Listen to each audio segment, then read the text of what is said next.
Hello and welcome to Stampin' by Hannah. Thank you for joining me today. I thought I would show you this box.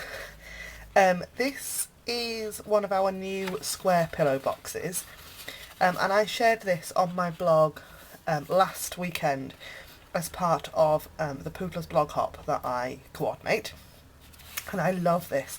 I love this pillow box so much. It comes as a die, so you will need your big shot, and in the package there are so many pieces. So you get not only, and it comes in our handy storage pouches as well, you get the pillow box die, which I will demonstrate and put together for you. You get two window pieces which I have used to create this frame, and I have plans for these two frames. They're so handy. Then there are three strip dies. One that is pumpkins, one that is Christmas trees, and one that is sort of autumn leaves. And then there are two dies that coordinate with that. This die coordinates with one of the stamps in the what's it called? A little something stamp set, which does come bundled with the square pillow box. And then there is this really lovely little snowflake die as well. So I'm not going to use any of those. I'm literally just using the pillow box die today. But you will see more from these things on my blog in the next coming weeks, particularly next Monday. I have another pillow box which I've done, which is Halloween themed.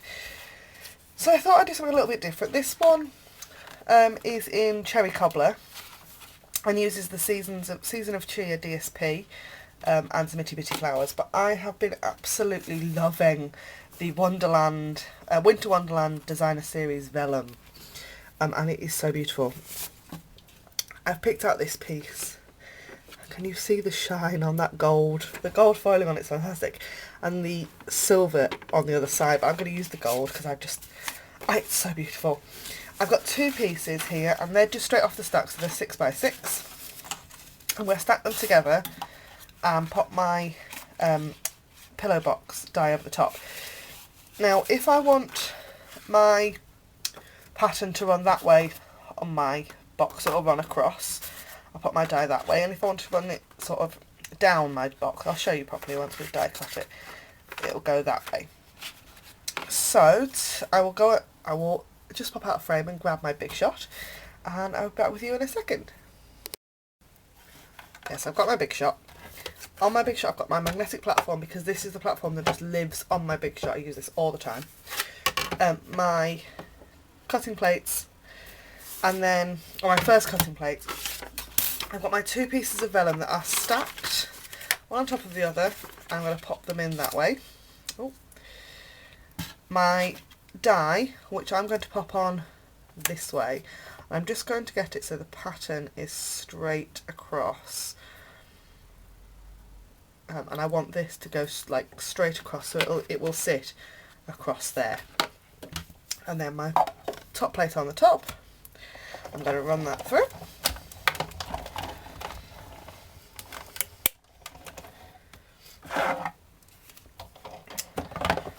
And then when I take this off, that die has cut both pieces of that vellum beautifully and put the score lines in as well.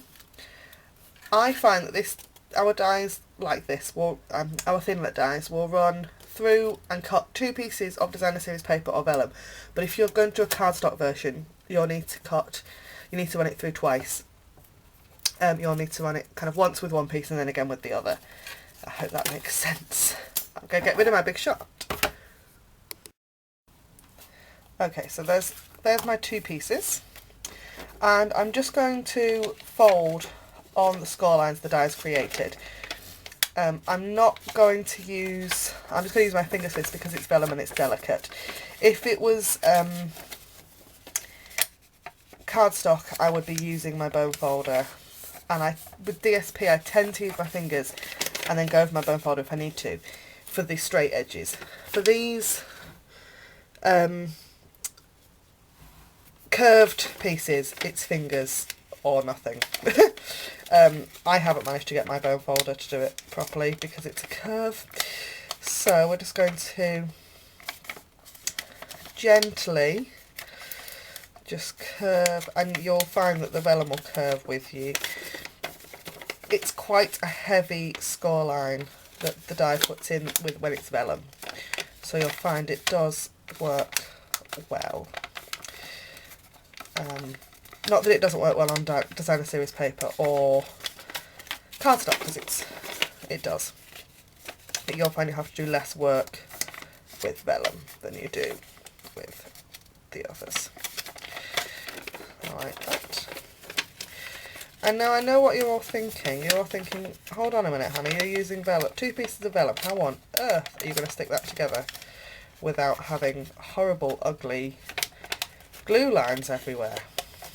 Well, that's where my favourite glue comes in. Fast Fuse is my absolute favourite, and the reason for that is because it's clear sticky tape. The great thing about using this vellum is that it's not completely clear. It has got that pattern on it, so it does help to hide the vellum. I'll put my teeth back in, shall I? Help to hide the adhesive. So we're going to pop some adhesive on these 2 sections here. 1 and 2. And I'm just going to line them up and press down. And you can rub away, if you can see any adhesive, you can just rub it away with your finger.